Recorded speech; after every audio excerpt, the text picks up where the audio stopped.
All right. Well, I hope you guys enjoyed that short film from my time up in Churchill, Manitoba. That was definitely a once in a lifetime trip and something that's been on my bucket list now for the past few years. I do want to give a huge thanks to Frontiers North, Destination Canada, and Travel Manitoba for making this trip possible. I'm going to get into a little bit about what the experience was like traveling to Churchill and what it was like doing this trip with Frontiers North. But before I do that, I want to give a little insight onto what I shot this project with and why I chose the setup that I did. This entire video was shot on the FX6 and it was 90% shot on the Sony 600G Master F4. In the past, I've typically filmed all my wildlife content on my A7S III. I know the FX3 is a very similar camera to the A7S III, to the FX6, and they all kind of do the same thing. That 4K 120, 15 stops dynamic range, S-Log3, just a very, very capable camera in a small body. But the big appeal for the FX6 and why I wanted to have it for this project in specific are internal NDs. Typically when I'm shooting with the A7S III, I'm putting on variable NDs on the front of the lens.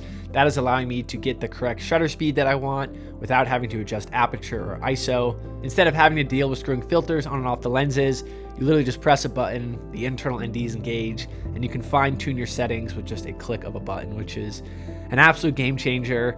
For this project in specific, things are happening so quickly, lighting conditions are changing constantly. There'd be days where the sun was super bright and out, and 30 seconds later a cloud rolls in and the Arctic tundra completely changes dynamics.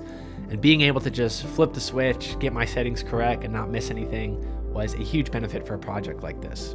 I can safely say this will now be my go-to camera setup, especially for anything that is wildlife focused, where I'm just honing in on a short film.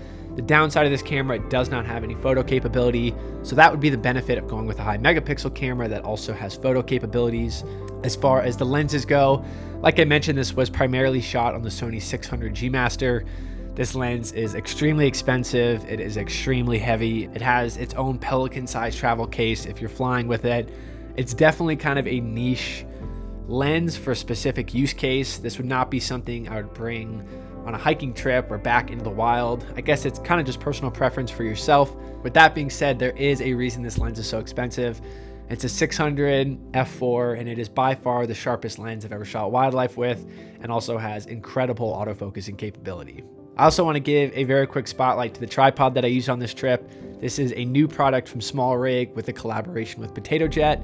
This is called the Tribex. It's carbon fiber, it's lightweight, it's easy to set up, and it has an incredibly fluid ball head. I'll go ahead and link Potato Jet's video to his release on that tripod. Can't say enough good things about that, and big thanks to Gene again for hooking that up before the trip. And now on to the actual experience of traveling up to Churchill with Frontiers North.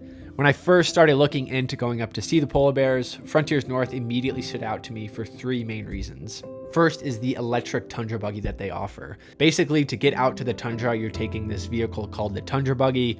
It's a massive school bus sized vehicle on like 5.5 foot size tires, and it's kind of the only way to get out to the bay to see the bears. Every year, all of these polar bears start to migrate towards the Hudson Bay, where they're waiting for the ice to freeze to get out and to begin hunting. They're slowly converting their entire fleet of vehicles from diesel over to electric.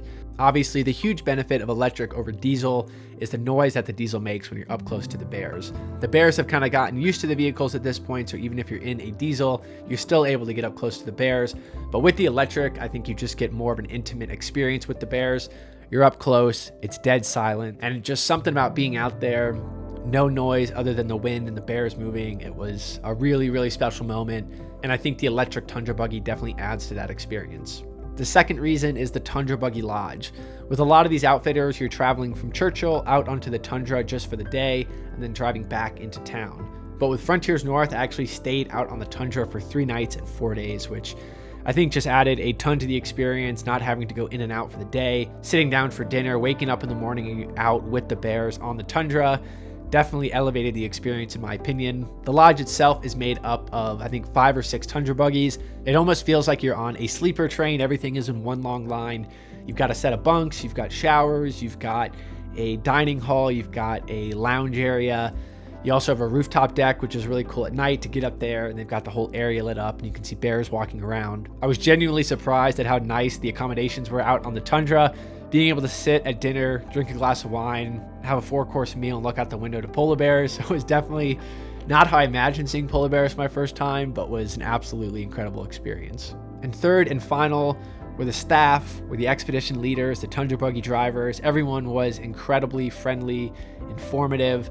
I was lucky enough on my trip to have a few leading polar bear conservation scientists on that trip to just give an incredible amount of information. Being able to ask questions to them, hearing their stories and interactions with bears they've had over the time was really amazing.